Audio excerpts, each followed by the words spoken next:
Hello and welcome to Storehouse 7 Ministries with me, Chris Wickland.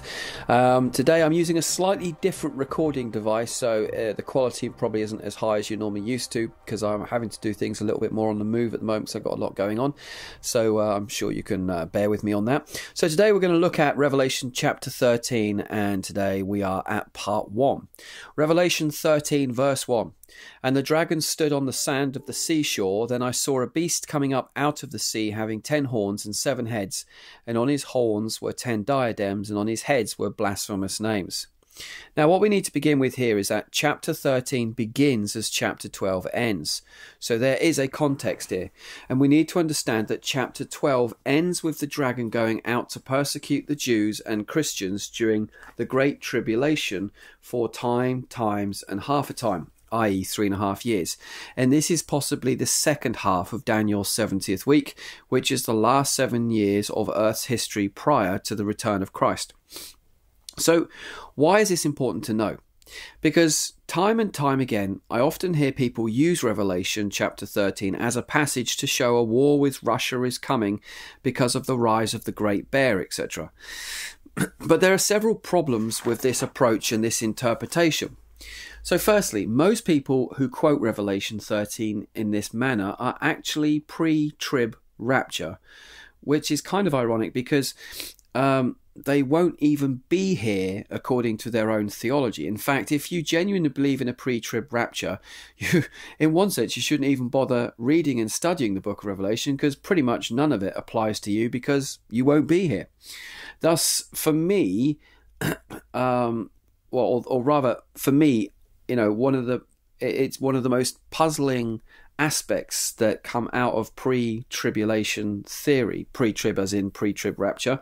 So many pre-tribulationists, and there are very good ones out there and well-meaning ones out there, so I'm not criticizing, but many pre-tribulationists use the book of Revelation to interpret modern day events and try to see it through the lens of biblical prophecy.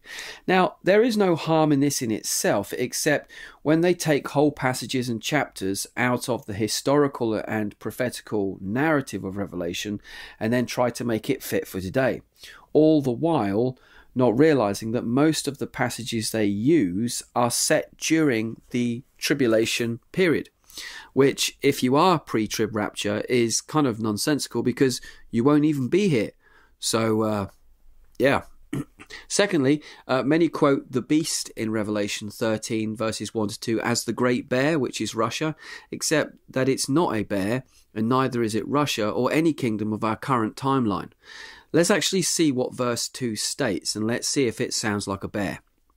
Revelation 13:2, and the beast which I saw was like a leopard, and his feet were like those of a bear, and his mouth like the mouth of a lion.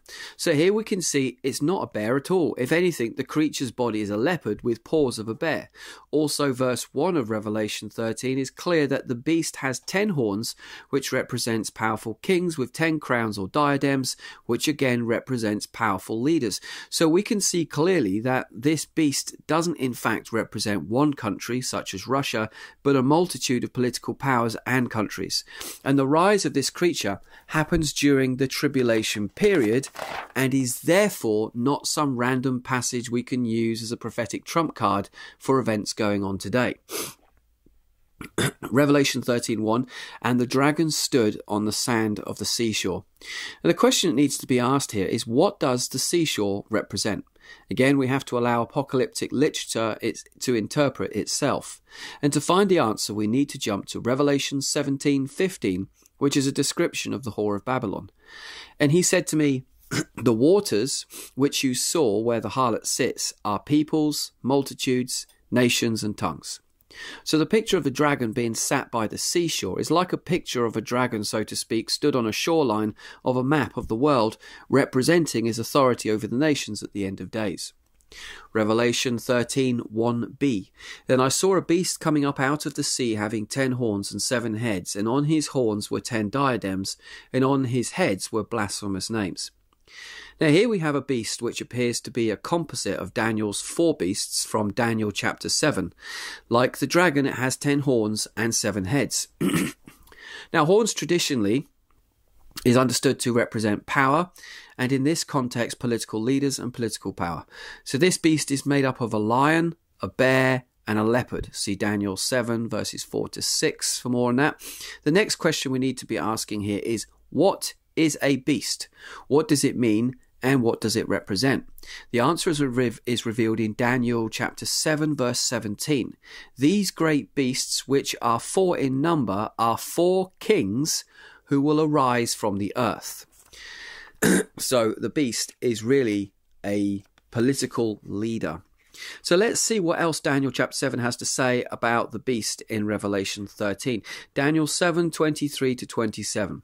Thus he said, the 4th beast will be a 4th kingdom on the earth, which will be different from all, just turn the page here, from the other kingdoms, and will devour the whole earth and tread it down and crush it.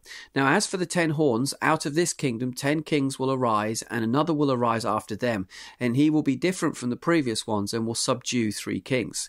He will speak out against the Most High and wear down the saints of the Highest One, and he will intend to make alterations in times and in law, and they will be given unto his hand for a time, times, and half a time.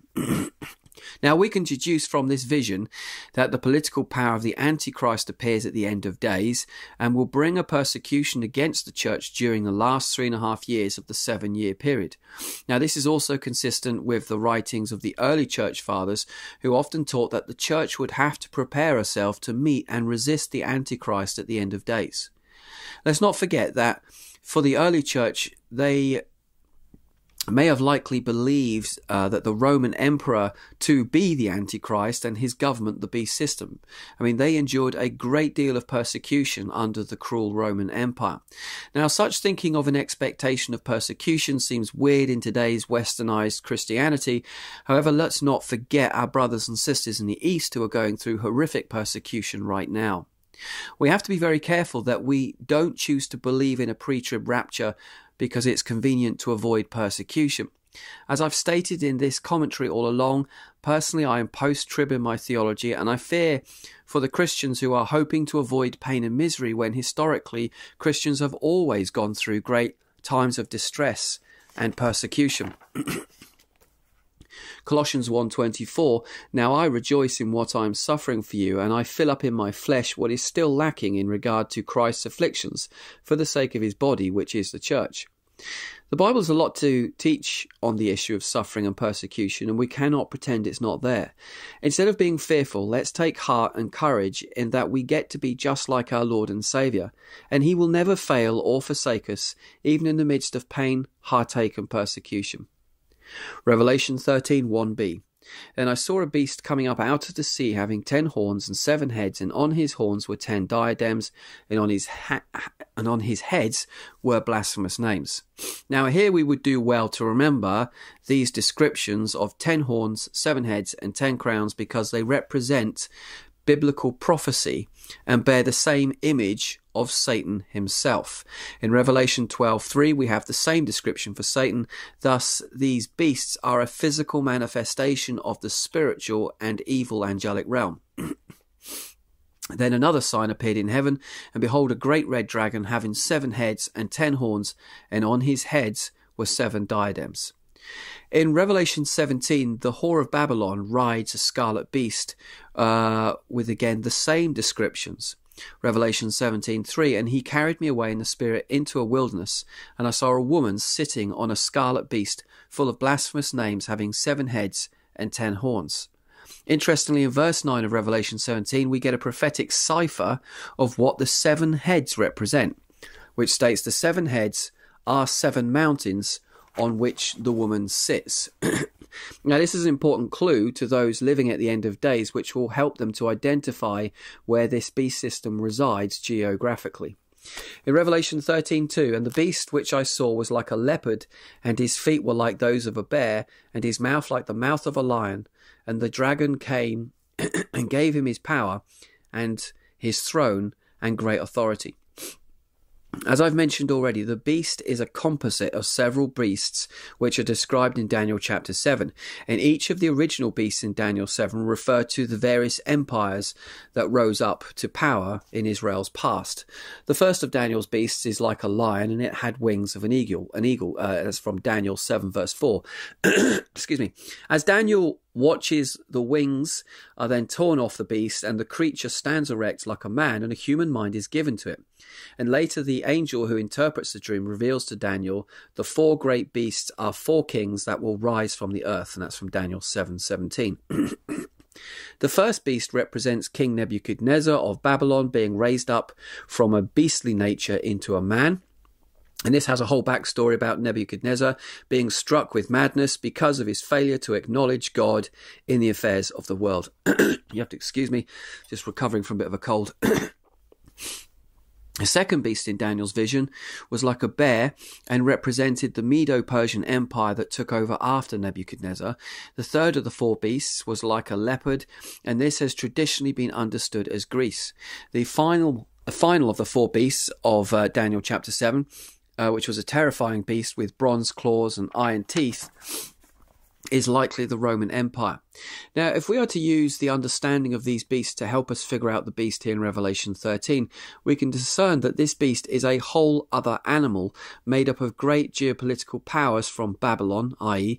modern-day Iran and Iraq, Lydia, Egypt, and most of Europe. Now, clearly such an alliance at this time does not yet exist, but it will rise at the end of days. Let's also not forget the dream King Nebuchadnezzar had in Daniel chapter 2, which may possibly link in here as well. Daniel 2 verses 40 to 43. Then there will be a fourth kingdom as strong as iron, inasmuch as iron crushes and shatters all things. So like iron that breaks in pieces, it will crush and break all these in pieces, in that you saw feet and toes partly of potter's clay and partly of iron. It will be a divided kingdom, but it will have in it the toughness of iron, inasmuch as you saw the iron mixed with clay. As the toes of the feet were partly of iron and partly of pottery, so some of the kingdom will be strong, and part of it brittle. And in that you saw the iron mixed with common clay, they will combine one with another in the seed of men, but they will not adhere to one another, even as iron does not combine with pottery. So here we see lots of different elements coming together to form an empire, but the elements are too diverse, and thus its strength is also its greatest weakness.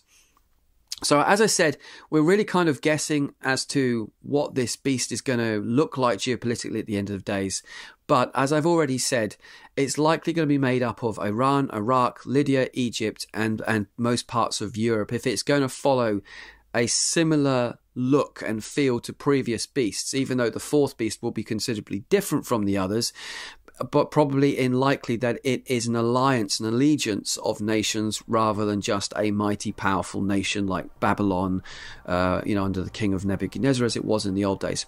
Anyway, that will do you for today. We'll look at more of this next week. So until then, God bless you all and speak to you again soon. Bye-bye.